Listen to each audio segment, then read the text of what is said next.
atual, mas eu queria convidar vocês para abrirem a Bíblia de vocês no Evangelho de São Mateus, no capítulo 11. Eu vou trazer aqui uma palavra sobre o jugo, que é o título da nossa mensagem. Mateus, capítulo 11, Evangelho de São Mateus, capítulo 11, no verso 28 a 30. Um convite que Jesus está fazendo e continua valendo e continua nos convidando, né? Jesus fala assim: venham a mim, todos que estão cansados e sobrecarregados, e eu lhes darei descanso. Tomem sobre vocês o meu jugo e aprendam de mim, pois sou manso e humilde de coração, e vocês encontrarão descanso para as suas almas. Pois o meu jugo é suave e o meu fardo é leve. Amados, eu acho que tem uma certa confusão quando Jesus quis falar sobre nós, fazer esse convite, quando ele chegou e falou, tomem o meu jugo. Acho que as pessoas têm um entendimento sobre o que é o jugo, né? Alguns interpretavam porque a pessoa colocou um jugo pesado sobre aquelas costas daquela pessoa, ou você está em jugo desigual, se você casar com fulano ou cicrano.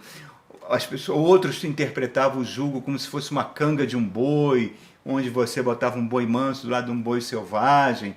Mas, na realidade, o que Jesus quis dizer quando ele falou, tomai o meu jugo? Eu vou usar a história na época da Palestina, né? O grande intérprete Joaquim Jeremias, do Novo Testamento, que é a maior autoridade sobre a Palestina nos tempos de Jesus. Vamos entender isso. Os meninos de Israel, os meninos que nasciam em Israel, quando eles faziam 6 anos, eles eram levados para as escolas dos rabinos, ou dos rabis, né? Ou dos mestres da lei. E da idade de 6 anos à idade de 10 anos, eles aprendiam a Torá, que era os primeiros 5 livros da Bíblia, a lei de Moisés, né? E eles aprendiam num nível tal que eles decoravam a Torá.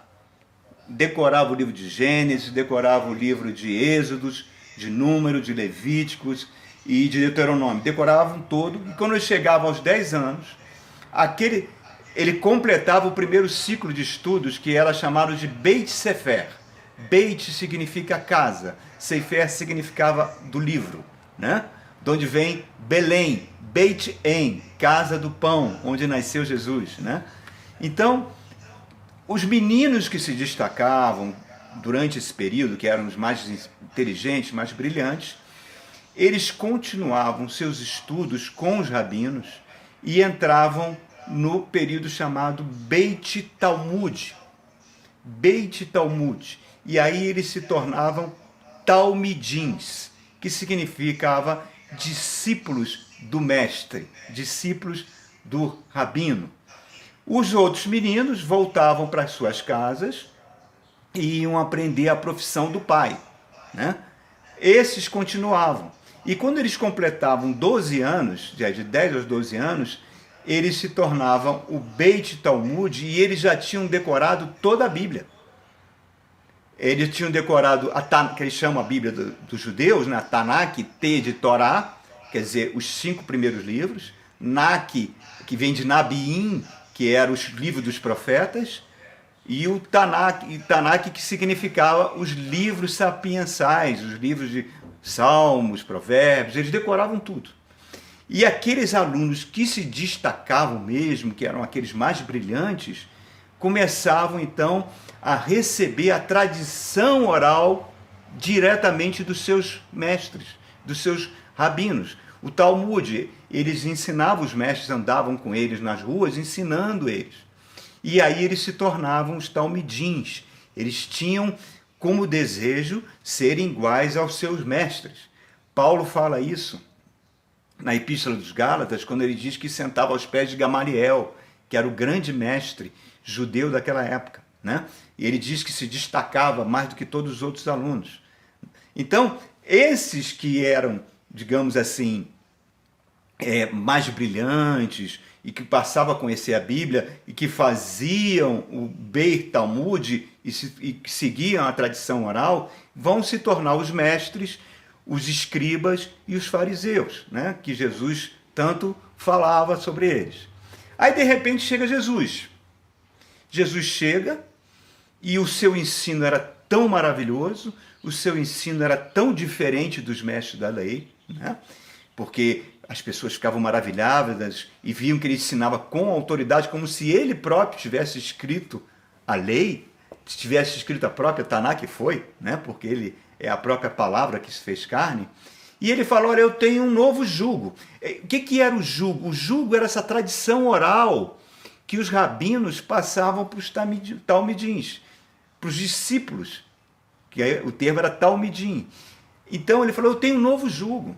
Eu tenho uma nova maneira de interpretar a Torá. Eu tenho uma nova maneira de interpretar a lei de Deus. Eu trouxe um novo vinho, um vinho novo. Eu trouxe para vocês como vocês devem entender a vontade de Deus, como vocês devem aplicar no dia a dia da vida de vocês, que era isso que os rabinos ensinavam, né? Para os talmidins. Aí Jesus faz um convite, venham aprender de mim. Tomem o meu jugo. O que era o jugo? Era o ensino dos rabinos. E eu vou trazer um ensino para vocês que é um jugo, não é mais, eu não vou colocar um jugo pesado nas costas de vocês. Eu não vou trazer exigências absurdas para vocês cumprirem, mandamentos absurdos. O meu fardo é leve, é suave. Venham, caminhem comigo, venham aprender comigo. E à medida que nós vamos caminhando, tá, vocês vão aprendendo que eu sou manso e humilde de coração. Que era o sonho dos talmidins. Caminhar com seus rabis para que fossem iguais ao rabis. Então, o convite que Jesus está fazendo era um convite diferente. Porque o convite dos mestres de Israel era apenas para os alunos mais brilhantes. E Jesus não.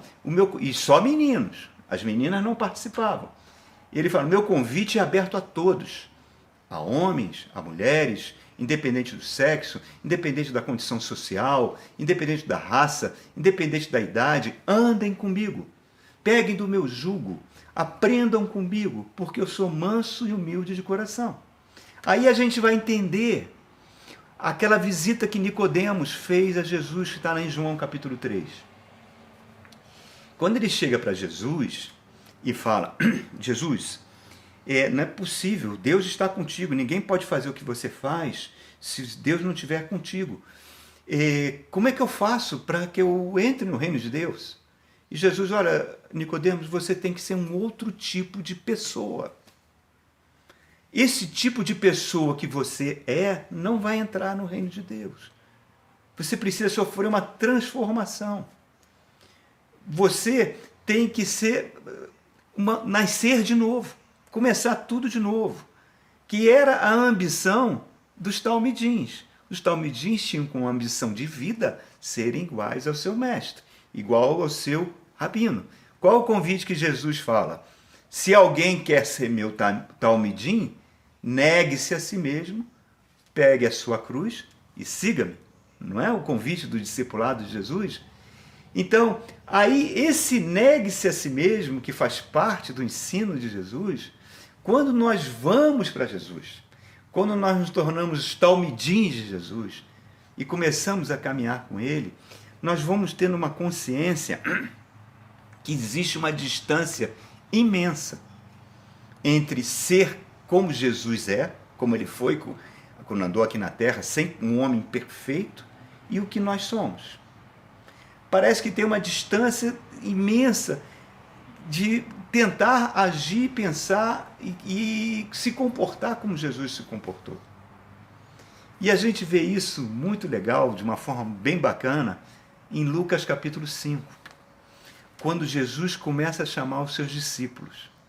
Jesus está se dirigindo para a praia, ali na beira do lago de Genezaré, e vê os pescadores lavando as suas redes. Era por volta assim das 10 da manhã. Eles tinham passado a noite toda e não conseguiram pescar nada. E nisso a multidão chega para ouvir o ensino de Jesus, começa a apertar Jesus. Jesus chega, chama um daqueles pescadores chamado Simão, que nós depois vamos saber que é o Simão Pedro, né? Que Jesus vai mudar o nome dele, e pede o barquinho dele E esse Pedro coloca o seu barco um pouco afastado da margem. Jesus então começa a pregar para aquela multidão toda. E começa a passar o seu jugo para aquela multidão. E Pedro está maravilhado com aquele ensino. Pedro está vendo a autoridade de Jesus ali. E ele está vendo, nossa, que coisa fantástica que esse homem está falando aqui. Quando acaba de pregar, por volta ali, talvez de meio-dia, né? Ele chega para Pedro e dá uma ordem para Pedro. Pedro, pega o seu barco, vai ali e lance a rede e traga os peixes. E Pedro, que era um homem que vivia disso, ele era um expert na pesca, sabia que naquela hora não tinha condições de dar peixe. Não tinha a menor condições. Aí ele fala, baseado na sua palavra, baseado no seu jugo, no seu ensino, no que eu estou vendo tu falar, na autoridade que tu tem, eu vou obedecer e vou lançar a rede. Quando ele lança a rede, quase 153 peixes gigantescos entraram naquela rede, ele teve que chamar mais barcos para ajudar a trazer, os barcos quase afundam. Quando Pedro, diante daquele espetáculo todo, chega na praia, ele se ajoelha diante de Jesus e fala uma frase fantástica: afaste-se de mim, porque eu sou um pecador. O que Pedro estava vendo ali, e isso é fantástico, que havia uma distância entre ele e aquele homem perfeito que estava diante dele. Não era uma distância moral, não era uma distância só intelectual, não era só uma distância social, não era só uma distância de poder, porque ele teve o poder de chamar os peixes, então ele viu os milagres ali. Né? Ele está vendo aquele homem. Ele viu que havia uma distância de natureza, que a teologia chama de distância ontológica. É um outro ser que está diante dele. Aquele homem perfeito que está diante dele, é como se Pedro se sentisse, eu sou um bonequinho de barro diante de um homem perfeito, criado por Deus. Né? Um homem perfeito que nem Adão foi. O que eu sou agora, filho de Adão, com essa natureza, diante desse homem, é uma distância que não tem como ultrapassar. Então ele falou, afasta de mim porque eu sou pecador. Quer dizer, ser pecador não é você roubar, não é você ter falhas morais, ser corrupto, mentir, até vir a matar. Não é o que você faz, mas é o que você é, o que nós somos. Jesus Cristo mesmo falou, definiu isso de uma forma maravilhosa, quando ele diz que o mal está dentro do coração do homem. Não vem de fora, já está dentro do coração do homem. E é isso que está dentro do coração do homem que governa o homem. Que controla a vontade do homem. Que decide o que o homem tem que fazer ou deixar de fazer. Quando eu falo homem, eu estou falando a humanidade em geral. É algo lá no teu ser, que o apóstolo Paulo, brilhantemente, lá em Romanos capítulo 7, 24, ele diz, miserável homem que eu sou, o bem que eu quero fazer eu não consigo fazer, o mal que eu não quero eu faço. Quer dizer, existe algo dentro de nós que vai totalmente contra ao jugo de Jesus. E aí está a beleza do Evangelho. Jesus vem e faz um convite e fala, anda comigo,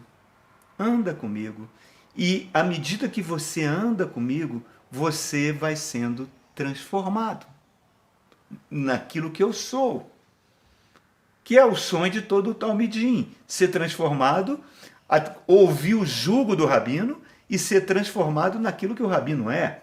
Né? Então, anda comigo. Essa é a beleza. É isso que faz o talmidim se tornar um cristão. Quando é que foi usada pela primeira vez a palavra cristão? Foi na igreja de Antioquia da Síria, está lá em Atos 13.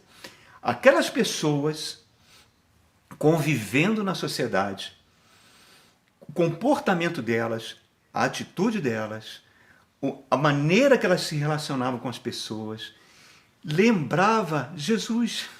E, nossa, como essas pessoas são gente boa demais. Elas se parecem com o tal de Jesus. Como é que nós vamos chamar elas?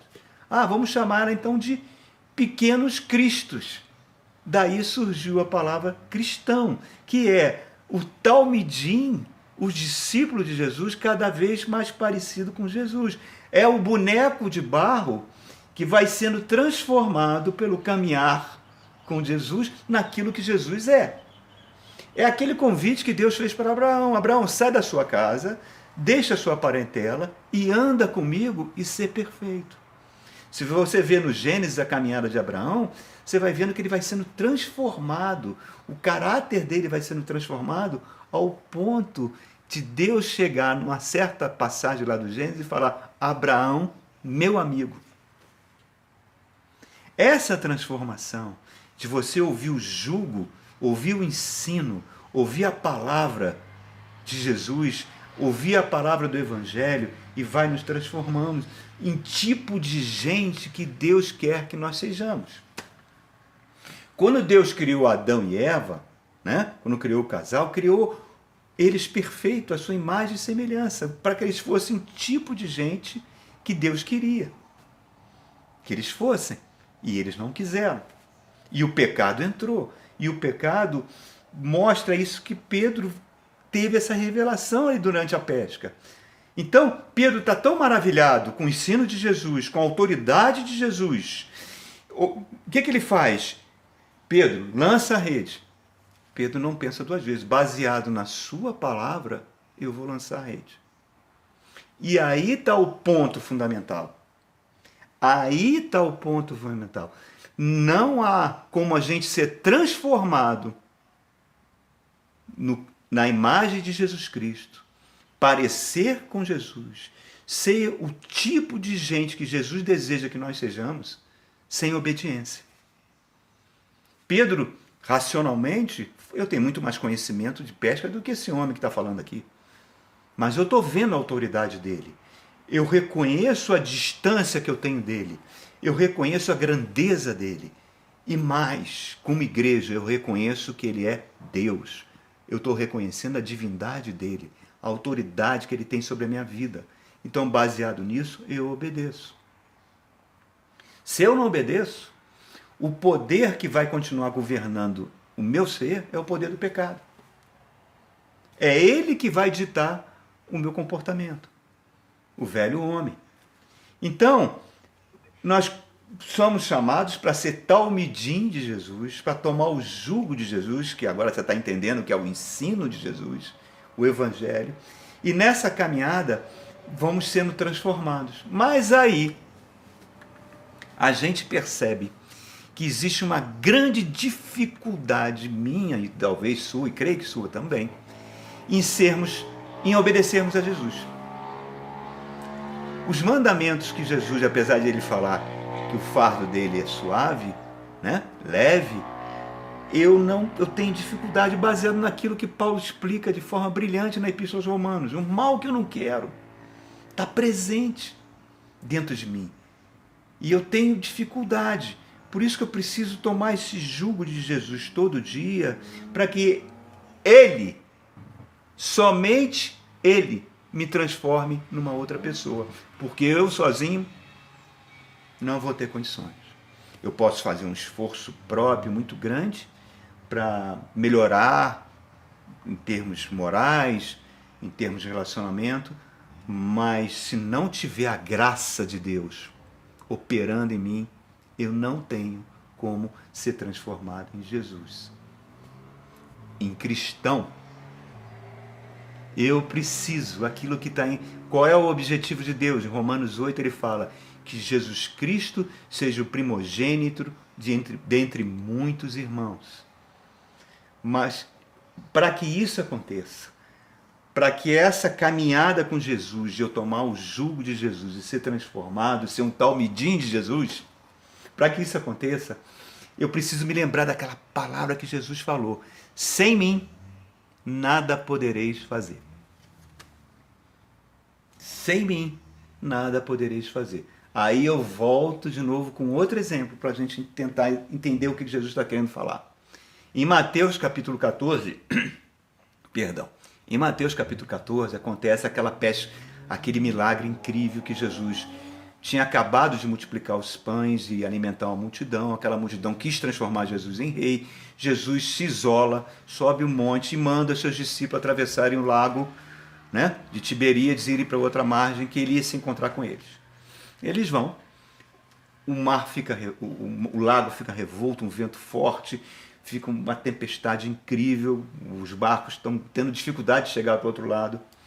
E por volta das 2 horas da manhã, vem um vulto andando sobre as águas. Eles gritam, eles pensam que é um fantasma. Alguém do barco reconhece, não, é o Senhor, é o Senhor. E Pedro fala uma coisa fantástica. Falou, Senhor, se é você mesmo, manda que eu saia daqui e ande pelas águas e encontre você aí. E Jesus fala, vem. E Pedro pula nas águas. E caminha sobre as águas. Vai caminhando. Meu irmão, coisa incrível, incrível. Tirando Jesus, não houve nenhum outro ser humano que tenha caminhado sobre as águas. E ele vai se dirigindo. Mas, de repente, ele tira os olhos de Jesus e começa a olhar para o vento, para o mar, e começa a ter medo. E quando ele tem medo, que foi aquele sentimento que Adão teve lá no Éden, quando ele resolveu viver de forma independente de Deus, o medo entrou no coração humano, junto com o pecado, ele tem medo e afunda. E Jesus o pega pela mão e fala uma frase que nós vamos comentar agora. E entra no barco com ele e cessa a tormenta. Olha só, irmãos, vamos imaginar que isso acontecesse hoje. Você teria Rede Globo, a Rede Bandeirante, a CNN, todo mundo ia querer entrevistar Pedro. Pedro, como é que você conseguiu andar pelas águas? Que coisa fantástica que você fez, Pedro, como é que pode? Seria um acontecimento extremamente extraordinário. Mas todo mundo ia ficar abismado e elogiar Pedro pela sua coragem, pela sua fé. Mas o que Jesus falou para Pedro? Homem de pequena fé. Aí está a diferença, irmãos. Homem de pequena fé. A Bíblia fala que o justo viverá pela fé. Em 4 lugares diferentes. É a base do Evangelho. O meu justo viverá pela fé. Pedro sabia que ele sabia que Jesus tinha autoridade, tinha poder, ele tinha fé no poder de Jesus, tanto é que ele tinha tanta fé que ele viu Jesus andando sobre as águas e falou, me chama que eu vou aí. E tanto é que ele se lançou sobre as águas, senão ele não teria fé. No meio da caminhada, ele percebeu, quando ele tira os olhos de Jesus, que ele não tinha fé nele próprio, Pedro. E aí é a base do relacionamento com Jesus, irmãos. Nós muitas vezes temos fé que Jesus pode curar o câncer, Jesus pode resgatar um casamento, Jesus pode fazer... Claro, a Bíblia diz que ele é o mesmo ontem, hoje e será para sempre.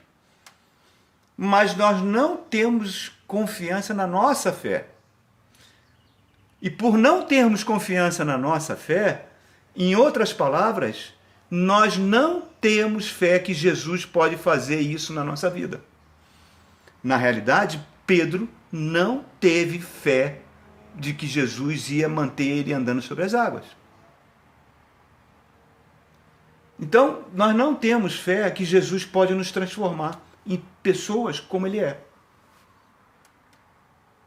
Nós não temos essa fé. Então a gente duvida. A gente duvida. Então, reparem só, queridos. Quando Jesus veio à Terra, Paulo fala em Filipenses capítulo 2 que ele se esvaziou da sua divindade. Ele se esvaziou completamente. Ele não julgou com usurpação ser igual a Deus. Ele veio como um homem mortal, que sentia fome, frio, cansaço, certo? Ele veio, assumiu a condição de homem. Quando ele desce as águas do batismo, o Espírito Santo de Deus entra sobre ele, unge ele, e ele se torna o único ser humano que foi 100% guiado pelo Espírito de Deus. O Espírito Santo controlava Jesus 100%. Tanto é que ele falava, as minhas palavras não são minhas, são do Pai. O Pai estava nele. O Pai está em mim. Quem vê a mim, vê o Pai. É o Espírito Santo, estava 100% nele.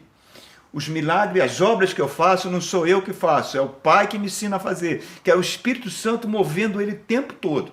100% dirigindo a vida de Jesus, certo? Isso era o plano que Deus teve quando fez Adão e Eva. Ele chegou para o casal e falou: dominem sobre tudo. Eu dou o domínio sobre tudo isso, sobre todo esse planeta. Tudo isso pertence a vocês. E eu vou ter comunhão com vocês diariamente. O que ele fez? Não. Eu não quero. Eu quero uma vida de independência em relação a vocês. Você manda no céu, aqui na terra, quem vai controlar a terra sou eu, o homem. E quando ele fez isso, ele entrou em estado de rebelião contra Deus e toda a criação entrou num processo de morte. A morte entrou. Eu gosto daquela analogia do ventilador. Imagina se um ventilador falasse e tivesse inteligência e o ventilador está lá, girando as suas hélices, gerando seu vento. Aí daqui a pouco o ventilador olha e fala assim, por que eu preciso desse fio na tomada? Eu vou tirar esse fio da tomada. Vocês vão ver que eu vou continuar girando e tendo vento. Aí ele percebe que depois de um tempo, o que ele tem é uma energia residual que vai parando, até que ele para e perdeu a função para a qual ele foi feito. Foi isso que aconteceu com um homem. Ele falou, Deus é a fonte de toda a vida. Mas o diabo falou que eu posso ser igual a ele. Que eu serei como Deus. Então eu não preciso dele. Estou fora. Eu me desliguei da fonte de vida. E ao me desligar da fonte de vida, o meu espírito que tinha essa conexão com Deus morreu. E morreu e trouxe toda essa desgraceira toda que nós vivemos no mundo. Trouxe morte, destruição, tudo isso que o pecado trouxe. Quando Jesus morre naquela cruz, é como se, e você entrega a vida a Jesus, é como se você pegasse a tomada desse ventilador, que é você próprio, e ligasse de novo, se conectasse a Deus. Então o Espírito Santo, esse mesmo Espírito que estava governando Jesus, passa a vir morar em você.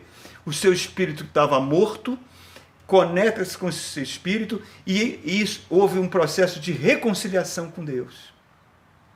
Né? Aquilo que Paulo fala em 2 Coríntios, capítulo 5, o amor de Cristo nos constrange. Julgando nós isto, um morreu por todos, logo todos morreram.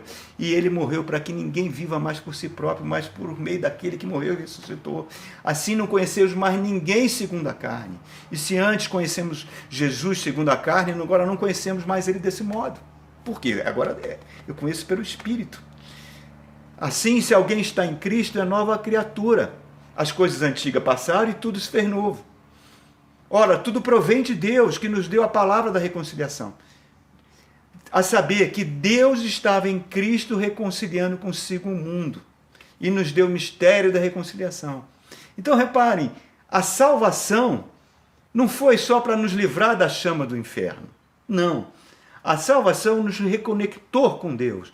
O Espírito de Deus veio morar em nós e o Espírito começou a obra de nos transformar no tipo de gente que Deus quer que a gente seja. Um ser humano como Jesus é, 100% homem, 100% Deus. Para chegar ao ponto que nessa caminhada, cada vez mais, a gente vai falar, eu tive encontro com Jesus, Jesus me curou do câncer, Jesus restaurou meu casamento, Jesus me deu um emprego. Não é o que Jesus fez na sua vida, não é isso, mas é viver de tal modo que as pessoas olhem para você, olhem para mim e falem, eu vejo Jesus em você pelo seu modo de vida. Você é um talmidim de Jesus. Você é um discípulo de Jesus. Você é um cristão. Então, é essa a obra do Espírito Santo. É essa obra que o Espírito Santo, ele nos transportou do império das trevas para o reino do seu amor. Ele uniu o seu Espírito em mim e aí iniciou um processo de me transformar num boneco de barro, no ser humano perfeito que Jesus é. A Bíblia fala isso em algumas linguagens, quando Noé acaba o dilúvio, quando ele chega e vê a terra arrasada pelo pecado, né, que o pecado causou aquele dilúvio todo, e Noé tem que reconstruir a terra. É isso que o Espírito Santo faz em nós. Ele encontra um ambiente de terra arrasada pelo pecado e começa uma reconstrução por meio da palavra. E outra coisa que também Jesus fala, e aí eu quero também, antes de citar isso que Jesus falou, citar o que Pedro falou numa revelação fantástica que está em 2 Pedro. Eu vou ler aqui rapidinho para os irmãos, a partir aqui do capítulo 1, quando ele fala assim no verso 3. O seu divino poder nos deu todas as coisas de que necessitamos para a vida e para a piedade, por meio do pleno conhecimento daquele que nos chamou para a sua própria glória e virtude. Por intermédio destas, ele nos deu as grandiosas e preciosas promessas, para que, por meio delas, vocês se tornassem participantes da natureza divina e fugissem da corrupção que há no mundo. Reparem, ele nos deu por meio do conhecimento, Pedro está falando, por meio do jugo de Jesus, por meio da palavra de Deus. O Espírito Santo pega a palavra de Deus, isso que nós estamos fazendo aqui nessa manhã, pega a palavra de Deus e vai nos transformando em talmidins de Jesus. Sem o Espírito Santo, não conseguimos. É isso que Jesus está falando. Sem mim, nada podereis fazer. É uma obra feita pelo Espírito Santo. É uma obra fantástica. Quando Jesus chega e fala, permaneçam em Jerusalém, não saiam, até que do alto sejam revestidos de poder, para que vocês sejam minhas testemunhas. Então, o que aconteceu? Jesus subiu aos céus e enviou o Espírito de Deus, o Espírito Santo de Deus. E o Espírito Santo passou a habitar no meu coração e no seu coração, para que nos ensinar a viver de acordo com a vontade de Deus. Aí ele falou, toda autoridade me foi dada sobre os céus e terra. Ide, fazei talmidins em todas as nações.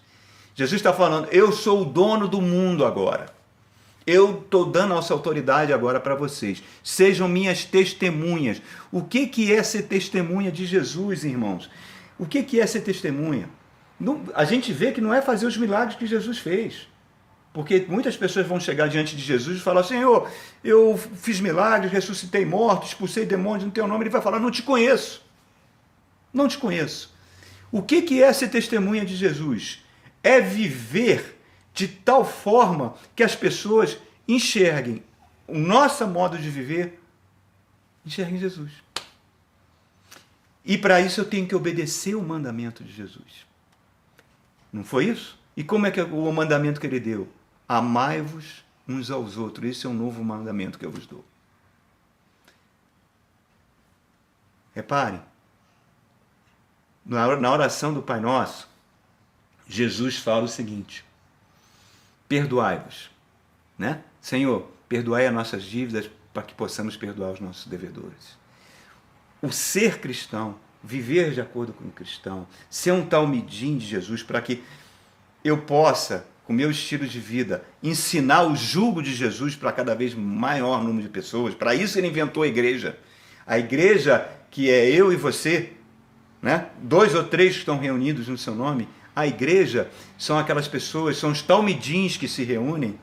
Todos os talmidins andavam juntos com o seu rabino. O rabino ia aquele bando de talmidins atrás, aprendendo, sentado aos pés, aprendendo com o seu rabi. Então, nós pegamos o jugo de Jesus, o Espírito de Deus, o Espírito Santo, que a Bíblia chega a falar, o Espírito de Cristo, né? Em Romanos fala isso, o próprio Espírito do Cristo, ele passa a habitar em nós e vai nos ensinando a viver, ensinando a nos relacionarmos. E começa pelo perdão. E aí o perdão, e eu vou concluir agora essa breve meditação, o perdão talvez seja uma das coisas mais difíceis que a nossa natureza vai fazer. É muito difícil você perdoar quando alguém te magoa, quando alguém te ofende, quando alguém te machuca. Imagina você chegar para um judeu que teve toda a família morta dentro de um forno por um soldado da Gestapo e falar, perdoa esse soldado que colocou o seu pai e sua mãe dentro de um forno e matou. É muito difícil. É muito difícil. Então, como é que a gente vai fazer? A gente tem que começar um passo de cada vez, irmãos. Vamos começar a perdoar no ambiente da nossa casa. Perdoar o marido que fez uma palavra ou teve uma atitude que te feriu, que te magoou, um filho que falou uma coisa que não devia, uma esposa que falou algo que não devia. Vamos aprender a perdoar uns aos outros, a levar a carga uns dos outros. Vamos começar na nossa esfera e vamos aprendendo assim a ser talmidim de Jesus. Vamos avançando aquilo que Paulo falou. O apóstolo Paulo falando, eu acho que eu ainda não consegui chegar nem a um décimo, nem a um milésimo do que Jesus tem para me dar, porque nele está todo o tesouro, toda a plenitude da divindade. Mas eu prossigo, eu continuo para o alvo. E ele fala no momento da vida, agora já não sou eu que vive mais, é Cristo que vive em mim. Isso é um talmidim falando. Esse é o sonho de todo discípulo de Jesus. Isso que ele fala de negar a si mesmo. Pegar a sua cruz e seguir. Continuar. Vamos continuar nos relacionando em amor. Vocês viram o vídeo tão lindo que a Patrícia dos Estados Unidos mandou para a gente, que ela assistiu uma mensagem da nossa igreja que falava sobre o perdão e ela estava vivendo uma situação crítica com uma vizinha lá nos Estados Unidos e ela resolveu, mesmo que tivesse cheia da razão, achando certo, ela falou, não, eu vou liberar um perdão. Eu vou pedir perdão para essa vizinha. Ela foi, comprou um presente para essa vizinha, botou na porta da casa dela, desmanchou o coração de pedra que aquela vizinha teve e o efeito do perdão trouxe reconciliação. É isso, queridos. É isso que é o jugo de Jesus, que a gente tome todo dia. E é esse convite que eu quero fazer agora, para a gente celebrar a ceia do Senhor. Certo? Enquanto eu vou preparar aqui os elementos da ceia, eu vou pedir aí para a nossa querida irmã Magna cantar um louvor. E eu convido você a pegar aí um suquinho de uva, um pouquinho de vinho, um pedacinho de pão. Se tiver seus familiares aí, vamos compartilhar, vamos trocar os cálices. Amém?